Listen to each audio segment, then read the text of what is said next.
The Krathian War Master circled Anna slowly, its 6 limbs creating an unsettling rhythm against the metal floor of the detention cell. Blood trickled from the corner of her mouth, but her eyes remained defiant.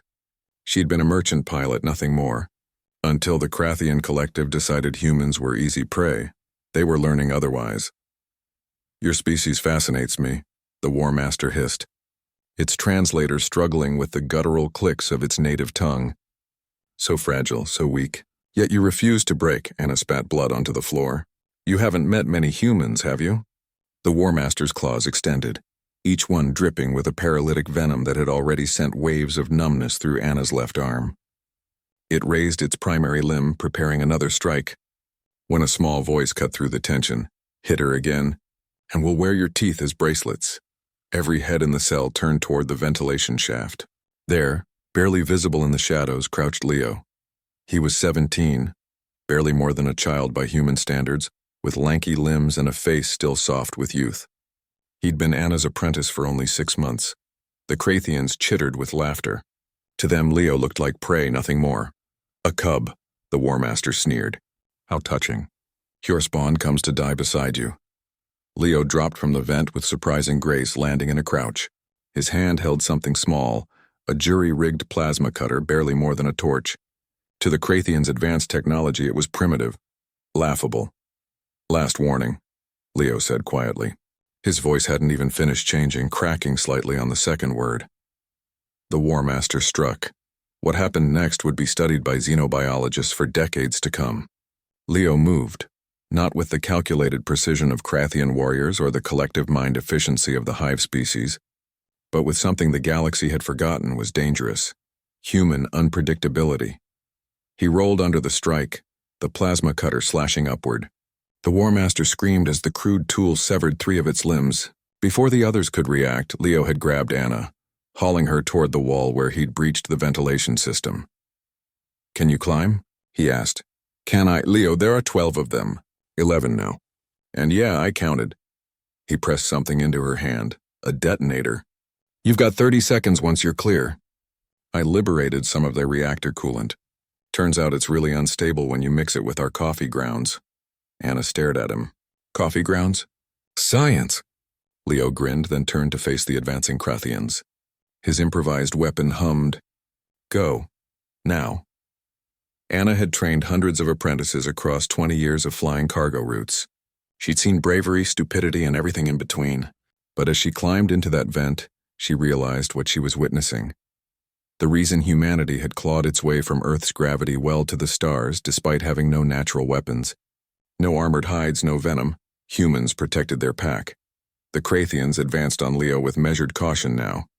The cub had become a threat. Their tactical analysis suggested overwhelming force, standard doctrine when facing unpredictable species. They didn't understand that humans wrote their own doctrine. Leo had spent 6 months on Anna's ship learning every system, every shortcut, every desperate maintenance trick she knew. He'd also spent those months reading human military history, something most species considered a horror genre. The Krathians attacked in a coordinated strike pattern, perfected over millennia of conquest. Leo countered with something humans had invented in muddy trenches and urban warfare: chaos. He threw the plasma cutter at one warrior, dove through another's legs, grabbed a severed Krathian limb, and used its own venom-dripping claw to stab a third. When they tried to surround him, he ignited the emergency oxygen reserves he'd tampered with hours ago. The explosion wasn't large, but in the confined space, it scattered the warriors. Leo used those precious seconds to reach the ventilation shaft. "Cub!" the War Master roared, its voice raw with pain and fury. "You cannot escape. We are the Krathian Collective. We have conquered 17 systems." Leo paused at the vent entrance, looking back. His young face was smoke-stained and bleeding, but his eyes held something ancient, something that had stared down mammoths and saber-toothed cats, something that had looked at the stars and said, "Mine." "Yeah?" Leo called back. "We're humans. We conquered our entire planet before we even left it, and we did it fighting each other." He disappeared into the shaft just as Anna triggered the detonator. The explosion tore through 3 decks of the Krathian ship. Anna and Leo rode the shockwave through the ventilation system, tumbling into the hangar where their impounded cargo ship waited. Leo had already sliced the docking clamps during his reconnaissance. They ran. As their ship limped away from the crippled Krathian vessel, Anna stared at her apprentice. He was applying medical foam to his burns, hands shaking now that the adrenaline was fading. "Leo," she said carefully, "where did you learn to do that?" "Do what?" "Fight like that." "Move like that. You're a cargo pilot's apprentice." Leo shrugged, wincing at the movement. "My dad was in the Marines before he became a freighter mechanic. He taught me stuff. Said even if we're not soldiers anymore, humans should remember what made us dangerous." He paused. "Was that too much? The teeth is bracelets thing." I thought it sounded intimidating. Anna laughed, a raw, painful sound that turned into a sob. She pulled the kid into a fierce hug, careful of his injuries. "It was perfect," she whispered. "You saved us." Behind them, the Krathian ship's emergency broadcasts crackled across all frequencies. They were calling for reinforcements, medical aid, and, most tellingly, for their diplomatic corps. The Krathian collective had just learned what the galaxy's older species already knew.